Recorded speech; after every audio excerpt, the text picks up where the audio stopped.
Hey guys, hope you're doing well. As you can see, I'm wearing these new... Actually, let me restart that. I'm not wearing these. I am dripping because of these dope headset or headphones that were sent to me from Logitech for free. So I'm dripping, I'm on fire, I'm lit. I think I used all of those correctly. If I didn't, you can let me know in the comment section below. Anyway, during the Civil War, Lincoln really establishes himself as a political genius. In fact, there's a great book about his political leadership called Team of Rivals. It's by Doris Kearns Goodwin. I read it. I must have been during the summer in college. I remember reading it in the moving truck as I was working for the moving company. So what Lincoln does during the war is he takes all of his rivals from when he was trying to get the Republican nomination, and even some Democrats, and puts them all in his cabinet. And it's a genius move because all the guys who criticized him were now giving him advice. So he got a lot. Lincoln was a real genius of getting tons of advice, different ideas, and then sifting through the best ideas. In fact, there's a famous story where Edwin Stanton, who was his Secretary of War, who was actually a Democrat and hated him before the war, they told him what Lincoln was planning to do, and he said, he plans to do what? He said, Lincoln's a damn fool. And somebody went back and said, well, here's what he said, and Lincoln said, well, bring him in here. I want to know why he thinks that. Not many people have that ability to kind of put the personal aside to get the idea, but Lincoln does that. However, Lincoln does some things that are now, in hindsight, considered pretty unconstitutional during the war. He enacts what he calls emergency powers to protect national security, kind of like the Patriot Act, right? A lot of people argued, does the government have the right to go through my emails, listen to my phone calls? Lincoln basically does that, but he actually goes beyond that. He suspends the right of habeas corpus. And habeas corpus in Latin literally means to have the body, meaning you have to be in court and know what you're being charged with before you can be charged with a crime. Lincoln doesn't do that. Lincoln arrests people with the military, not even with regular police forces, and has them tried before military courts, not regular courts. They don't get a lawyer. They don't get a jury by their peers. They don't get to know the evidence in front of them. All these things that we talked about way back in the Magna Carta early in the year, they lose all of these rights. And the Supreme Court will actually strike out at Lincoln over this. He also closes down newspapers that don't support his leadership during the war. That is highly unconstitutional. Remember, we saw John Adams do that, and it was considered pretty unconstitutional even way back then. So Lincoln does these things, but in the end, his genius does hold the Union together. On the Confederate side, Jefferson Davis, who's the president of the Confederacy, really has a tough time. And part of it is because the states had so many rights in the Confederacy. Remember, they break away under the banner of states' rights in many ways. And in the Confederate Constitution, it said that states were sovereign. States were the ones who could refuse anything from the president. So whenever Jefferson Davis would request money or troops, the Confederate states, here it is right here, could basically say no. And because of this, the Confederate currency, Confederate dollars, became almost worthless during the war.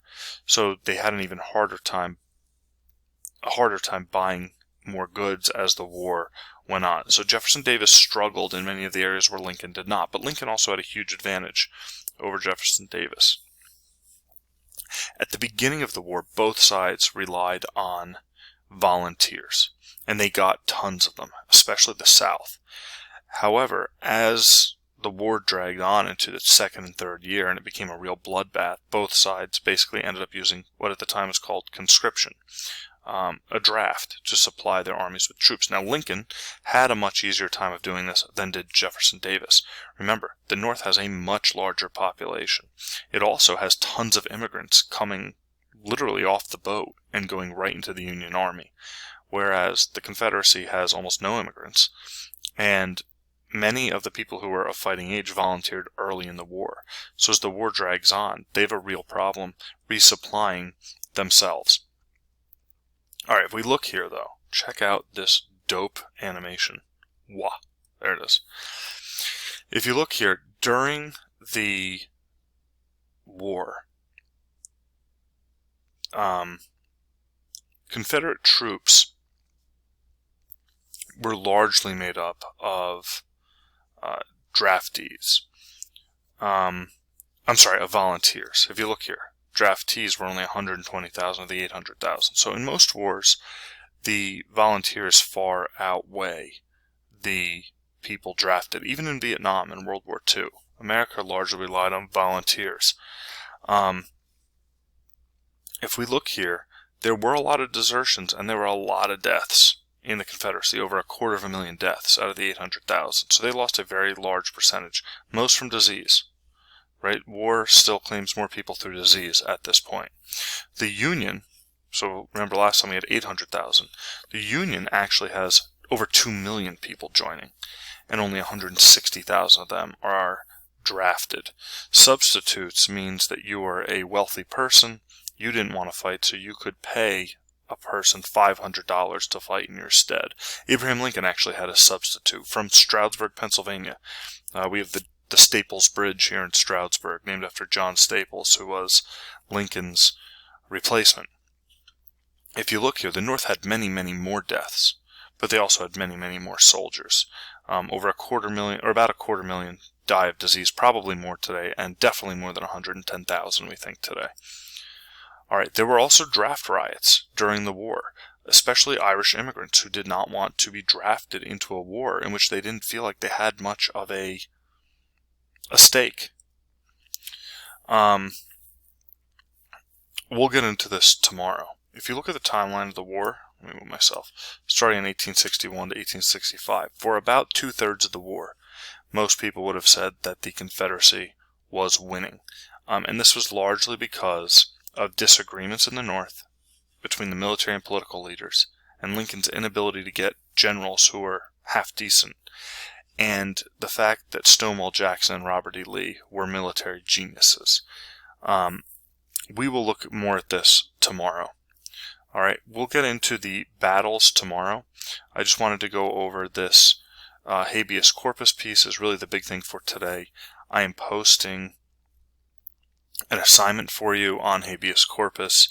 It'll be your last assignment for the week. Remember, we are meeting on Friday. We'll do it live at our regular class times. That's when we will meet.